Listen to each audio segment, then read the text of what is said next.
Hey everyone, this is Arguelles from Arguelles MMA.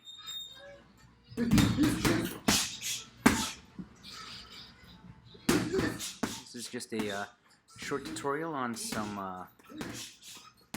bag work and how to work the bag. A lot of people have bought bags, hung up bags at home during quarantine. So this first part's going to be straight punches. So here, it's making sure that you're set, full extension, keep your non-punching hand up, whatever's not punching out to the bag, and watch out for these kind of telegraphs here. So watch and make sure that you don't kind of click your gloves together right before you punch. Watch out for that. Watch out for telegraphing. This next one, you see me dip my hand right there. Watch out for dipping the hand there as it comes down, boom, right before you punch. So you can try not to telegraph as you're throwing these punches. So straight punches, jab and cross. Make sure your body's set. Get full extension with your punches. You want that punch to snap. You want the knuckles horizontal. You want to hit with those first two big knuckles. And playing with the bag, trying to get that bag to fold. You should dent that bag as you hit it.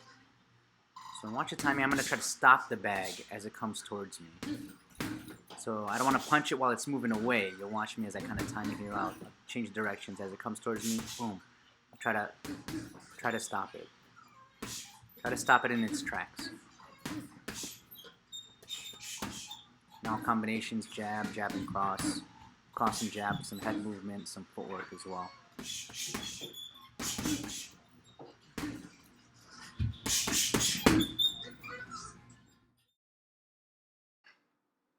Alright, this round we'll be looking at hooks and uppercuts, so a closer range here.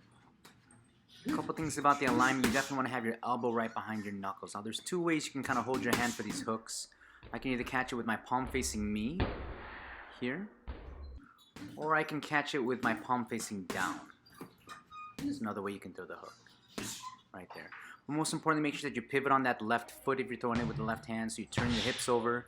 Whatever direction your hips face, that's where you're going to be able to generate power. Turn the shoulder and get the elbow right behind those big knuckles, and watch out, make sure that the other hand that you're punching with, or the hand that you're not punching with, is protecting your jaw. You don't want to get used to the habit of dropping your hands as you throw that hook. Whether it's with the left or the right, whatever hand you're not punching with, you should have that glued to your jaw, glued to your chin.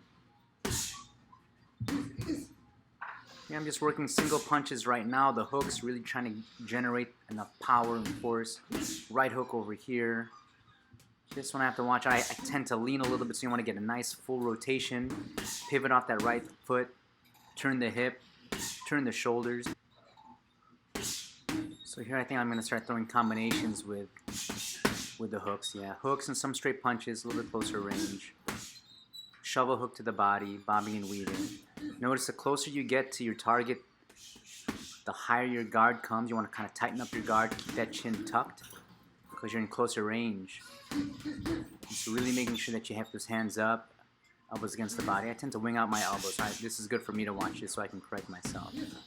Now throwing combinations here, ending with hooks, really getting that weight to shift. And again, playing with the bag, trying to stop that bag as it comes towards me.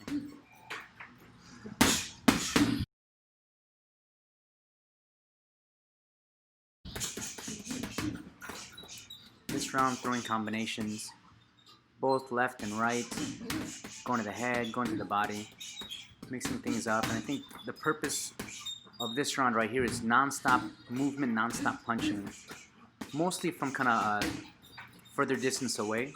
So kind of straight punch territory, jabs and crosses, working some head movement, some footwork.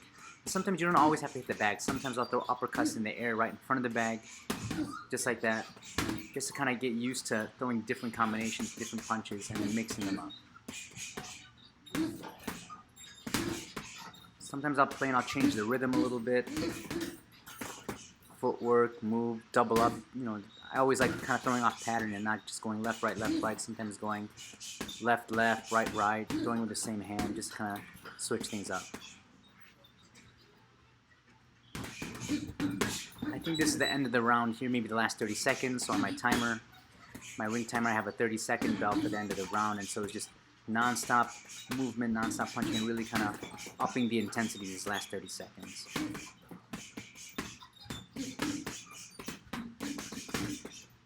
Both hands, footwork, cutting angles, not staying in the same spot. Adding some defense, bob and weave, body, head. I really got to keep my elbows down.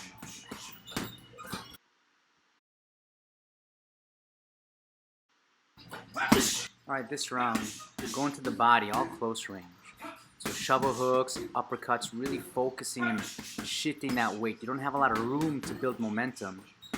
So your footwork, the way you pivot your feet, getting the elbow right behind the knuckles to really shift, to get that weight and that energy to transfer through. Notice here, it's almost, you're close enough where your head is almost touching the bag. There again, those are those uppercuts where I'm not hitting the bag. I think I learned that from Tyson, watching Tyson hit the bags and just going body, head, but Tyson makes that bag go horizontal in the air when he hits it with all that power. But again here, watch out as you change levels, make sure that your head doesn't pop up. I'm trying my best to keep my head tucked, not raise up my chin. That's a common mistake for people that are first learning to kind of throw these uppercuts and these different punches. Make sure that your head doesn't pop up. Doubling up, sometimes I'll throw a double hook to the left or the right, just to vary things, just to throw it off rhythm, head and body, and again, close enough where you're in that close range, right there. So sometimes I'll bump it with my shoulder, I'll bump it with my forearm, bump the bag with my body, my shoulders, because that's that close range work, working the body, yes.